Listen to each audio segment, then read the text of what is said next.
শ্রী ভগবান বলেছেন, যার মন বশীভূত নয় তার পক্ষে যোগের সিদ্ধি লাভ করা খুবই কঠিন। এটা আমার মত। কিন্তু যার মন বশীভূত, এরূপ প্রযত্নশীল পুরুষ সাধন দ্বারা যোগ লাভ করতে পারেন। ভগবান শ্রীকৃষ্ণের কথা অনুসারে এটাই সিদ্ধ হয় যে মনকে বশ না করতে পারলে পরমাত্মা প্রাপ্তিরূপ যোগ দুষ্প্রাপ্য হয়।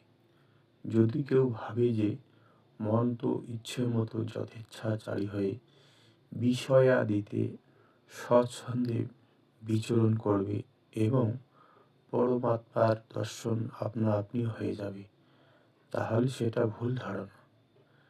যে দুঃখের আত্যন্তিক নিবৃত্তি এবং আনন্দময় পরমাত্মার প্রাপ্তিতে ইচ্ছুক, তাকে মন বশীভূত করতেই হবে, এছাড়া অন্য কোনো উপায় নেই।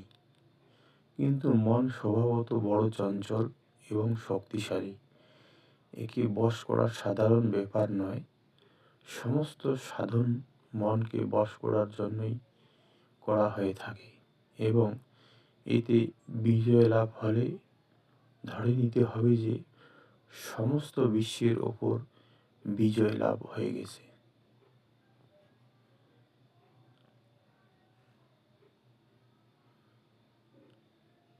এর দ্বারা কেউ যেন মনে না করেন যে অর্জুনের পক্ষে যেটা এত কঠিন ছিল সেটা আমাদের পক্ষে কেমন করে সম্ভব হবে।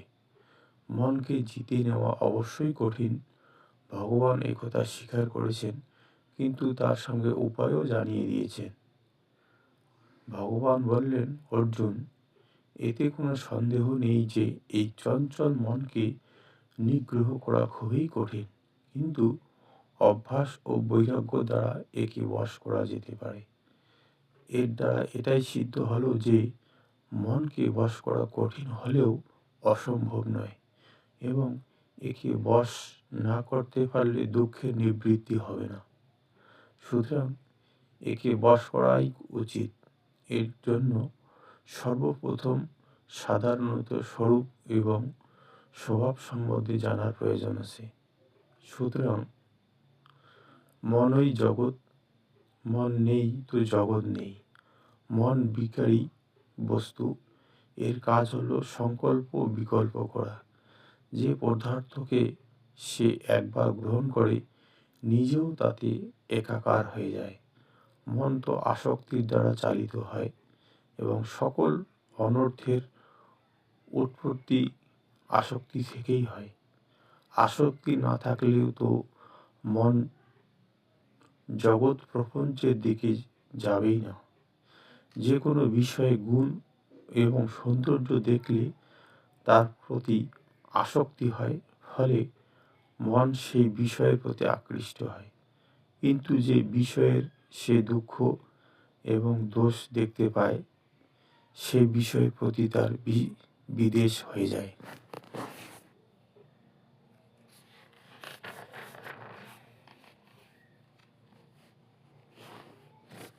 ফলে সে তাতে আকৃষ্ট হয় না। যদি কখনো ভুল করেও সেদিকে ধাবিত হয়, তাহলে সেখানে অবগুণ বা দুঃখের দেখা পেয়ে বিদ্বেষপূর্বক তখনই ফিরে আসে। বাস্তবিক পক্ষে বিদ্বেষ উৎপন্নকারী বিষয়ের প্রতি আকর্ষণ আসক্তির জন্যই হয়ে থাকে। সাধারণত এই হলো মনের স্বরূপ এবং স্বভাব। এখন চিন্তা করতে হবে একে কি করে বশ করা যাবে।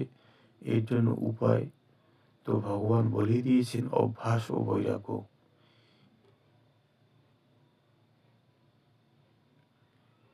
এই একই উপায়ে মহর্ষি পতঞ্জলিও যোগ দর্শন গ্রন্থে জানিয়েছিলেন। অভ্যাস এবং বৈরাগ্য দ্বারাই চিত্ত নিরোধ হয়। অতএব এই অভ্যাস ও বৈরাগ্য সম্বন্ধে জানতে হবে। জয় নিতাই গৌর হরি বল, হরি বল, হরি বল।